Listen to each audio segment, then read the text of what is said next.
Hi guys. Hey, we. Yaani kuna watu ukiwapea wakufanyia introduction hata wanaweza angusha mitandao yote chini.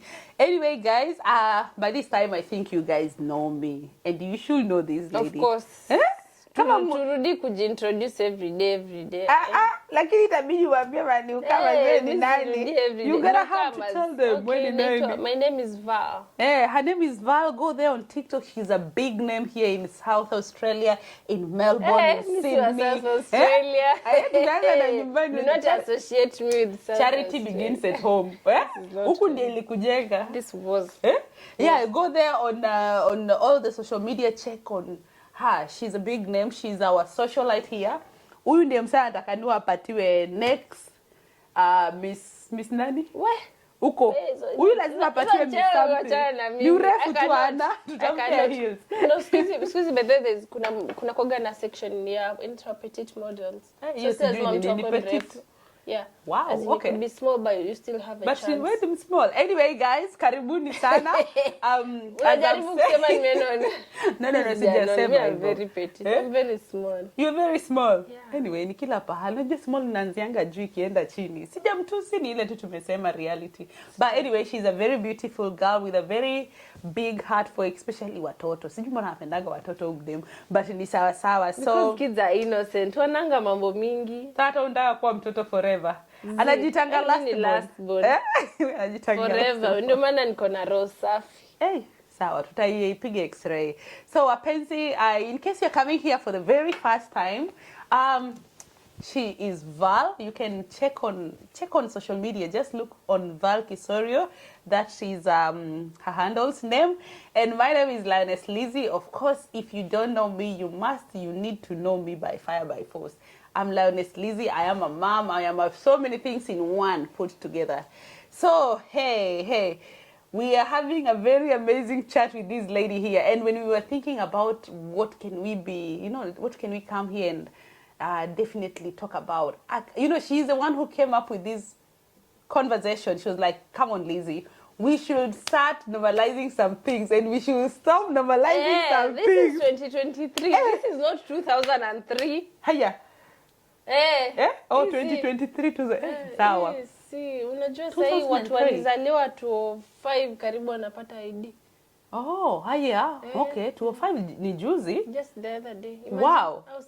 So you want us now to start normalizing on some things? Yeah. Because she was very alikuwa so much focus on that topic. She was like, Lizzie, we need to talk about this. Even me, I'm forcing myself to normalize on things. So what do you think? Because I think this is so interesting. It is quite interesting. Kwanza hii majuu kuna vitu inafaa ukikuja ama ukiwa huku inabidi uzoe whether you like it or not. You just have to zoea. Kama nini? So uanze sasa kutuambia. That's number one thing. Do not judge me. Hata ukinijudge, imagine you cannot take me in. We are not judging anyone. We are not anyone to judge. And this is not my orientation, but I'm just saying that people should start normalizing kwamba kuna kitu inaitwa LGBTQIA+. Hiyo ndio ni abbreviation gani? Si tunajua A B C D. Ndio Google. Wewe tuambie. Wewe tuambie.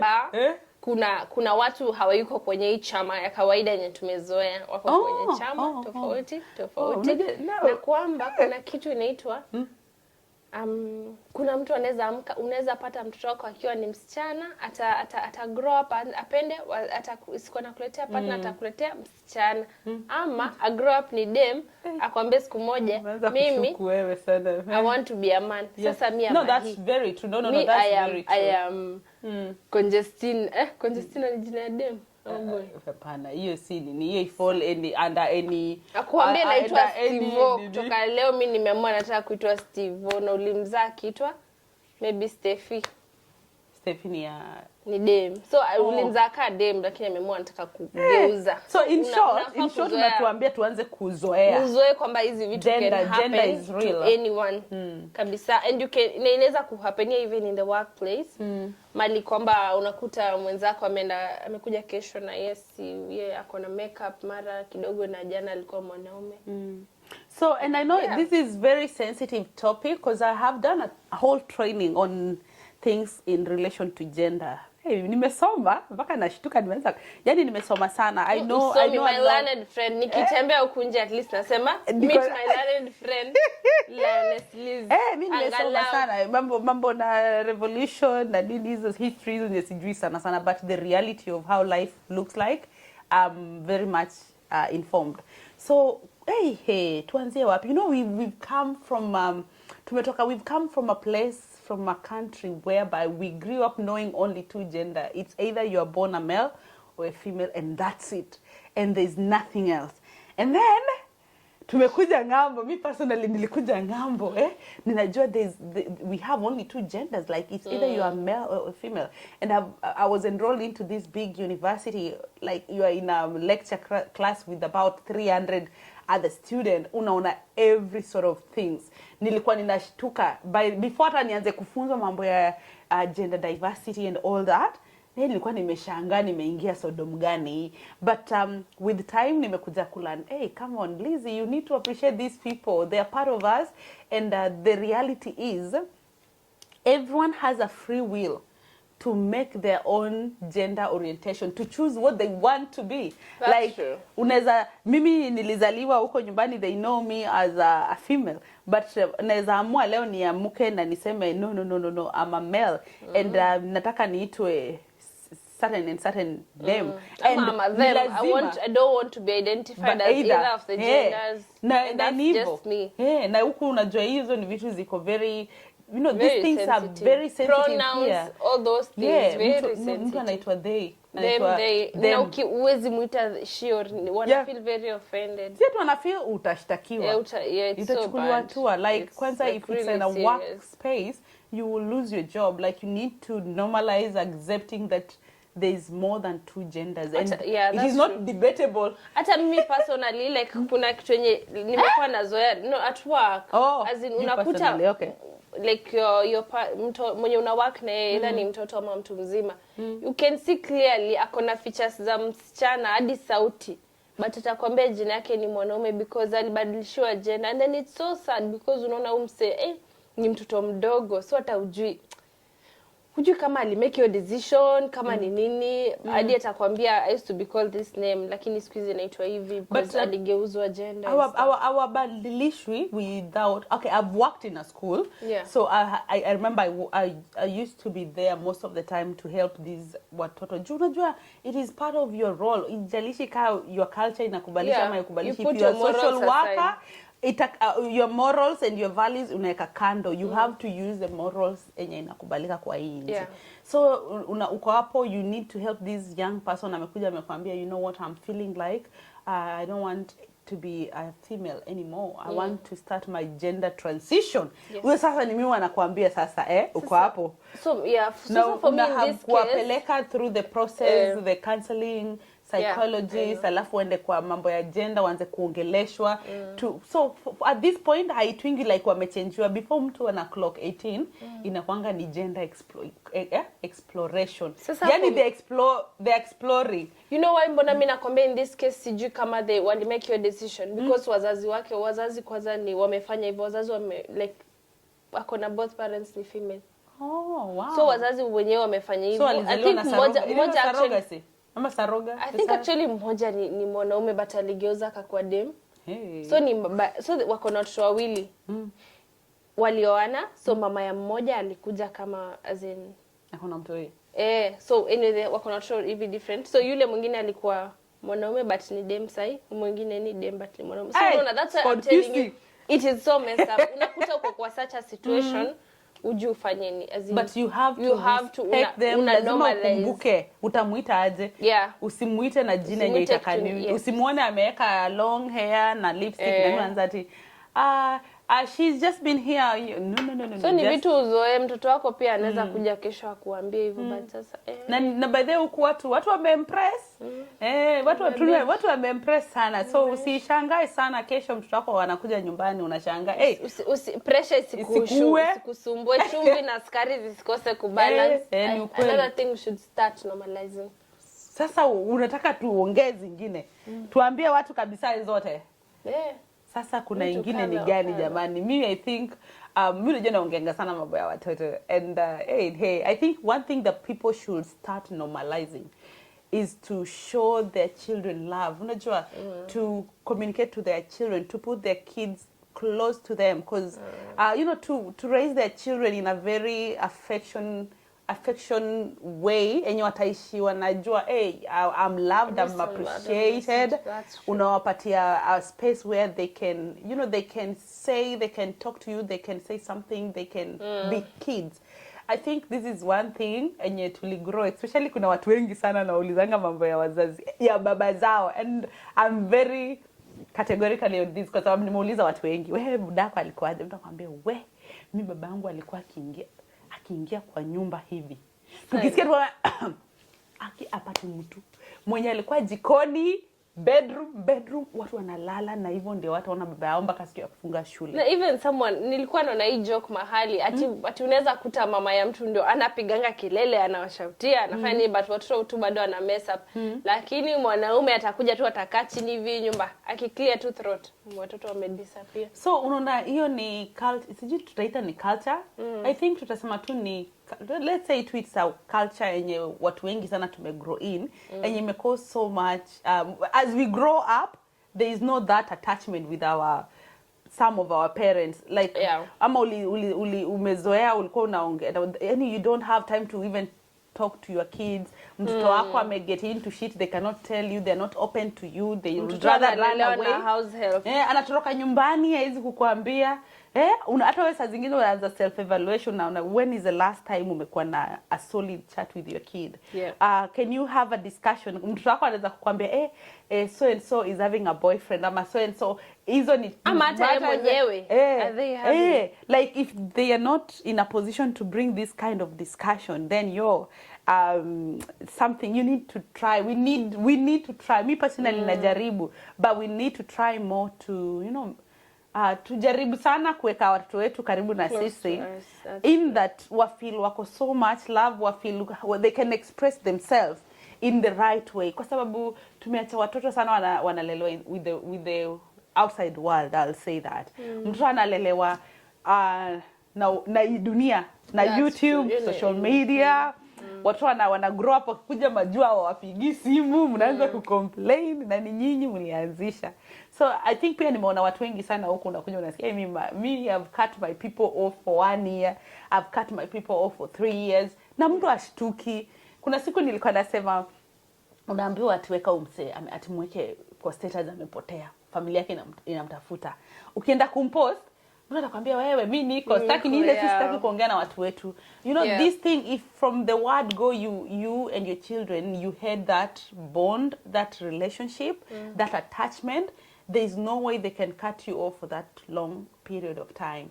And I think pia muta have a good discussion even when they grow up and then they're facing life dynamics and challenges. They will be in a position to tell you what is happening in their lives. That's true. So tunakuja huku, when we move here, there are so many hardship that we go through, and most of the time you don't have even anyone to tell or anyone to share with, especially in your family, because the expectation that the families have from us, what tuko ngambo, it's too far big.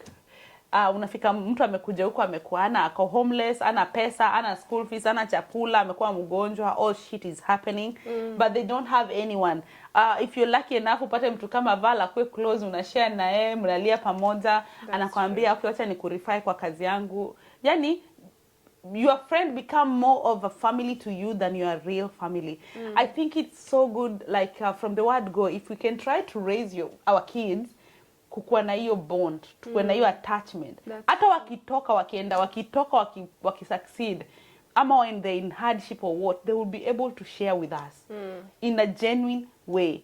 Si ile ya kulazimisha ati mtoto anakutumia 12,500 wewe nyamaza, na mtoto huko anapiga sherehe anasa anachanganya. Ukweli. Sasa nini nyingine bali? Another thing people should start normalizing. Normalize that people do not have to help you when you need them. Wow. Umesikia? Like, as in, na ni ukweli? Si lazima nikikwambia shida zangu, si lazima unisaidie, unaona? Sometimes utasema tu nitakanua tu nikusikize na nikwambie pole, and a shoulder just to lean on, and that's it. Sa zingine you actually, if you don't have the ability to, usijiburn out, you'll get burnt out. Ni kama sasa mimi, for example, you have maybe 2 kids, you have to drop them off to school nini. Mimi nakwambia nataka unichukulie mtoto wangu from huko south ukuje unidropie off juu mimi na mimi sitaweza. Unaona, unajiburn out cause uta strain, una struggle, we mwenyewe unapambana na hali yako. Kwanza so you don't you should always normalize, you don't have to help people wakikuambia pia. Now you don't have that expectation ati nikiambia mtu atanisaidia. Lazima kusaidie. Ati lazima Liz najua kwa na ani. Nimekaa hivi na text unapata call from Africa 3 am. Unataka nichukue simu, mimi nachukua simu. Hata ni mtu tujaiongea miaka 3, 4, 5. Hata kama mumeongea. Hata kama tumeongea. Like unataka 2,000 urgently, surely. As in ni ngumu. Aje, why inaweza kuwa niko na 2,000 hapa but iko na kazi yake. Normalize, si lazima nikupe hiyo my pesa yenye niko nayo juu pia nayo iko na kazi. Kweli. Na huko if you're back home huwezi kosa chakula. Okay, unaweza kosa food but mtu mwenye ako huku they need it more than you actually need it. Because hapa unaweza kosa nyumba, unaweza kosa pale chakula, anything, and no one will care. It's a messy place, it's a broken watu waelewi, hakuna mtu atajali hapa hivi. Mzungu hawezi jali ulipoteza baba yako, ulipoteza mama yako, you'll be thrown out. Just anyone. Because hata kama mimi nakurentishia nyumba and you're not paying, I'll throw you out. Like come on, I need to pay. Unataka no ulipe mortgage, unataka no ulipe sijui council, unataka no ulipe nini. Life has to continue. And I think you saying this is one of the things especially I will need to address. Nitumie kamera hii. Wazazi na familia. Let me now tell you the truth. Kwa sababu this is one of the reason why your children they move here and they cut you off. Wanawa cut off, wanawa block, na relationship inaisha, wanatumaga tu shilingi 5,000 na that's it. Na mnaona everything is fine. The reason why most of people cut off their family is because the expectation back at home is by far way up than what we can afford. Unataka mtoto akuje huko, amekuja the first year, unataka akujengee nyumba, alipie mtoto mdogo fees. Si hata mmoja, unapata kuna watoto 4 ama 3. Sana sana unajua Africa like watoto wengi, watu wazaliwa wengi. By the time wanaleta mtoto majuu, wewe ni namba 2, 3 hapo. So you have a bunch of kids ama wanaitwa ngaji wakikuwa wengi. Wamepangana, wewe ndio unakuja walipia watoto nini, walipie school fees. Unataka tena wafanyie shopping, unataka sijui waekee biashara, unataka wanunulie gari. Like come on. Even hata Mungu mwenyewe sijika anafanya hizi maajabu yenye mtakanga tufanye. Anapambana na school fees. Kuna mashule yenyewe kweli si rahisi kulipa fees. So hii hata kama I think Vala hata kama mtu unaweza kuwa una afford. Watu wa kwenda hiyo, you know, they should lower the expectation and be willing to get the little they get as an appreciation. There is no one owns you that big house.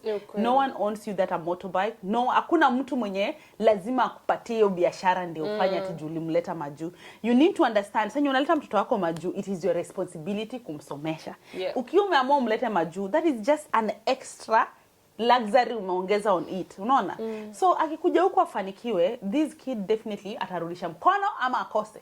Unaona? Sometimes choose what I decide. Na ni like hii itatokea vibaya sana, but kama ulisaidia umse, maybe ataka ulichangisha kwa hiyo whatever harambe, sio lazima akuje akusaidia kufanyia vitu 1 million as in. Ni ukweli hata hiyo kidogo sometimes hawana. Saa zingine ukweli kabisa hawana. Usikae ukisema ati huyu mtoto asaidiangi waseo. Ati aliacha wazazi wanaishi kwa nyumba ya nyasi. Sometimes ukweli huyu mtoto ukimturn upside down, nothing. Kenye nitatoka tu ni stress, depression, mental health. Because people get depressed huko ukweli. Wewe umeenda kwa counselor? Umeenda counseling? Unajua huko uzuri. Unajua mimi nimeenda counseling nikiwa shule. Me have done therapy. Mimi nilikuwa naenda kwa counseling, ninaenda huko ninaongea, nalia, I feel better. I drive back home. Then I realized that the following day again I need to go back to school. I need to go back to work. I need to do back. Like your life need to continue. Then you become like to a point yenye uwezi tena kuhold tena unaamua. Sasa ndio mimi unarudi tena, una book session, unarudi. At this point, maybe no one knows that you are doing that, because most of the time when it gets into this point, you don't have anyone else to help you. Yani umeona tu, let you just seek any external services and unajua wakusaidie. Mimi I've ever gotten into that space. Now it was very breaking that I was getting into this broken space because of the people that were very close to me. Ile yenye unaamka hivi, you have like, kwanza unajua hii mambo ya time difference ni mbaya. Uko na like so many messages, unasoma hivi, you start crying, you're like, oh my God. And then I learned how to cut people off. I learned how to prioritize me. Yani, hizo sessions ilinisaidia sana, ilinisaidia ikanieka in a point of where get my power back. My power to say no. My power to say, excuse me, you're not allowed in my space. My power to say, you're frustrating me, I think this is too much, I cannot listen to it anymore. I got into that space. But kuna watu wengi sana wenye wawezi kustand hiyo reality ya kwenda pesa counselor. Watakatu hapo wanalia. Watakatu hapo hivyo mtu anakana stress, anashindwa afanye nini. Now ndi like 99%. Ni vigumu pate mtu anaenda kusik counselor. Ama counseling. Ama any service yoyote ya kumsaidia. Mimi sijui sasa kama mzazi akisikiza hapo hivyo anasikia tu watu huko wanaenda kuona counselor wanadhani tumewalipa. These things are free. Mzazi asianze kuona wameenda wamekuwa matajiri. Now they've started paying counselors and psychologists and all these to help them. No, these are services that are provided here for free. There is always someone you can call. Si ni kweli? Kuna hizo services zenye ni bure kabisa, unaweza wapigia uongee. They will follow up on you. They will help you. They will support you. They will walk with you through that moment where you feel like things are crashing. So, wazazi msitukuje tena mseme, tumekuja tumeomoka tumeanza kulipa counseling. But also in saying that pia, kama uko kwa place yenye hakuna free counseling, if you have to pay and you can actually pay for your therapy, your session, whatever it is, just pay for it. Your mental health yako is much more important. And it's more expensive than, like, it's gonna be more expensive treating dealing with depression na a broken you than working on your healing self. Wow, really? Yeah. So ukishakwa like if you don't console with these services, baadaye itakuwa too much hard. Yes. Kujirudisha back, like because utakuta you'll be parenting, ujawai heal your younger self. So hata ujui, you're so broken, you're so damaged, you make your kids wanaanza ku heal from having you when uko broken. Like una transfer to trauma, sense. Generational trauma, because uja realize mali shida ilianzia. Wow. Okay, I hope kabisa mmesikia. And you guys, if you're liking these videos, you think you like what we are having a chat, maybe you're the first time, leave a comment, watch a pale, like, do this, like, this na is wale a wa negative comments, nitawablock. Clanness amesema niache kublock watu. Leo nimemkataza, nimemwambia she need to heal. We need to unblock everyone mwenye nimeblock. So kama umeblokiwa, usijali, tuko tunatolewa huko kwa hiyo nini. Umeblokiwa na ma celebrity. Actually, easy. Si typing upuzi na celeb. Mimi kuna maseleb wameniblock. Kuna msession ni block ka jokes kituka hiyo nini. But hata si celeb, ni kimtu tu yani. Yani ni kimtu tu kina jina. Ilikuwa tu kwa hata si live yake. Live tu ya mwingine akani block tu ati anafanya testing juu nilimkataa. Oh my God. Aki mtana apitia gani sasa? Na akakuwa block baadaye ama? Nilani block tu hiyo saa. Lakini ni Hey. So wapenzi, so yeah, we were just saying that the 3-5 seconds that we gave ilikuwa to leave the button subscription, follow us, subscribe. Haikati pesa. Watu wanadhani kusubscribe inakata pesa ama sijui nini ama tutalipwa ukisubscribe. Tutalipwa but sio hiyo yako moja tu. Wewe apologize.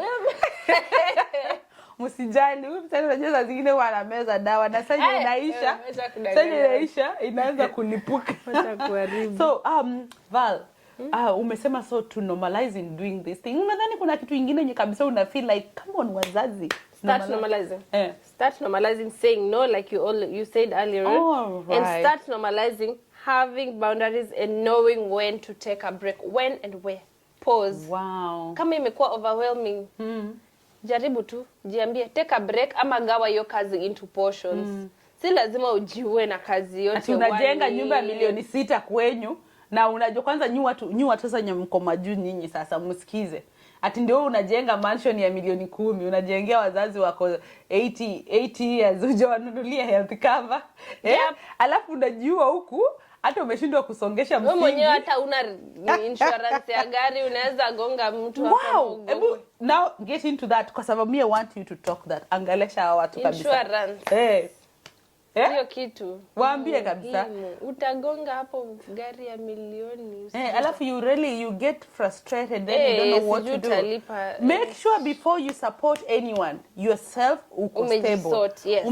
Make sure, you know, there are things that I think some people are taking for granted and their basic need. Kitu kama kukuwa na inaitwa nini, insurance cover ya gari. That is a basic need. Inakupea peace of mind. Hata usipowahi tumia. Usiweke kama secondary need. Hiyo ni kitu yenye unahitaji kukuwa nayo. You are driving this car every day. Every day. Kumbuka tuweka hapo hivi, najua nyi wengi wenye mjanini mna watch sana. You are driving that car every day. You are moving from work to carrying other people, clients, watoto nini without insurance. Kama akili kabisa imekataa kusikia this is a basic need, please. Hey, usitake shida ikukumbushe when you hit someone, umeroll, mko nyu wote hospitali, then you have zero insurance cover to cover you. Wewe sasa ni mwanafunzi. Uko unajenga huko nyumbani nyumba yenye hujafikisha hata katikati, ndio umekuwa kiwete. Like come on, these are the things that we need to start even now normalizing. Having insurance cover. Have insurance. Na wazazi kama unajua umewajueza wasaidie in the right way. Si tu unajua nyumba imetupea stress. Nyumba huko nyumbani. Unajua huko nyumbani for you to look like you are successful, lazima ukuwe na nyumba mzuri, ukuwe na gari. Kwanza nyumba. Sijui kwa nini Kenya tuna prioritize sana nyumba. Na tuko na design tu same tu za kujenga nyumba. Hata hizi manyumba za majuu I think ni mrembo but zijakuwa nini sana huko ushago. Kama ni mtu anaweza gonga teke ipite. Hizi sasa unajua kwanza zinajengwa na mbao jameni. Kwa alafu weke hivi dirisha kubwa. Hii hata unaweza scoop. So wapenzi, normalize saying no if you feel like it's too much overwhelming, like you cannot do it anymore, even if it's that sister of yours. Watu wengine wanasema sasa huyu ni ndugu yangu lazima anisaidie ndugu yangu. Delegate your duty. Kwa mtu mwingine mwambie sasa today huyu mtu wa nani mwenye tunamchunga sasa nataka leo wewe unisaidie na shopping. Leo mnunulie viatu. Mimi wacha nifanye hii. Gawa hiyo ni kila kitu ati leo sasa ni inafanyika. Okay, I used to be like that by the way. Nilikuwa nabeba everything by myself. Alafu siku nyingine nikajiambia na Lizzy, if you died today, do you want to tell me like these people will not live? Come on. Mimi siku hizi nimeshajua kusema no. Like ikifika ni kwa no, I'll say Aki, I'm so sorry. Hata kama nilikuwa nimecompromise na kuja nikwambia hiki kimeumana, I'm sorry, I don't think I'll manage. Because there is no way nenda kujiua nikusaidie, nikufe, hujajisaidia, usaidie watoto wangu. Katesi, I was also reading this book. Inaitwa wewe unasoma vitabu? Yeah, it's about setting boundaries anyway by Nedra Tawab. You can follow her on her Instagram or any of her social pages. Akona books for us about boundaries and stuff. She's an expert in terms of boundaries. Sa alikuwa nasema normalize setting boundaries and saying no without apologizing. You don't have to explain. Can you imagine? You don't actually have to explain to me why you're not doing something. Na unajua huko hivyo ndio kuna kuaga. Unaweza kwambia ni drop hapo. No, I'm not able to. Na utaka you don't have to apologize. So hata kwa job mtu anakuambia hello, I'm just calling. I'm sorry. I know tomorrow I'm supposed to be working, but I'm so sorry. I don't think I'll be able to cover that shift. Sorry for saying this. I know it is late, but I just wanted to let you know. Akija kuambia reason, na hivyo imeisha, na utabidi ukave shift. So I think this is another thing that kabisa nyi wapenzi, kwanza nyinyi watu wenye mko majuu, najua sana imekuwa ngumu kwetu sana. We are carrying a whole village, a whole family, a whole lineage. Normalize to protect yourself, to empower yourself, to be on a stable ground where you can say no, where you can cut people. Even to your friends. Zoea kuambia marafiki wako no, si lazima ukiitwa tu sherehe wewe ni kiguu na njia viatu socks kwa mguu. Sherehe lakini naye tutaenda. Mimi muniite. Wende wapi? Sasa utaki nitembee na watu sasa mniite sherehe. Nani unataka kutembea na nani niambie taja. Mniite sherehe mkikuwa na harusi mababy shower acha niache kuona mapicha tu mtandao. Mimi nitakuja. Wapi? You know there's one thing these people have never known. These people don't know that I'm a makeup artist. Nimewahi kukupiga makeup artist luku kajiangalia ukajishanga. Nitakuja nitangara, nitapiga look mzuri, I will come there, I will celebrate you. Nitakuja na I have my personal photographer, tabebana na. Ndio unaweza fanya decoration. Nafanya decoration, ukiniita decoration za balloon nini. Unaona hizo balloon ni amesimamisha. Hata mwenyewe huwezi simamisha hata tatu zishikane. Lakini msichana mnaona penye anatoka. Msichana ni wa ghetto. Hii tabia yake hisi ya watu wa nini? Hisi ya watu wenye wamelelewa kwa street name. Ndongo? Street name with a street estate. Have I done? Pia decoration naweza kuja na kupigia hapo kidogo. Free of charge.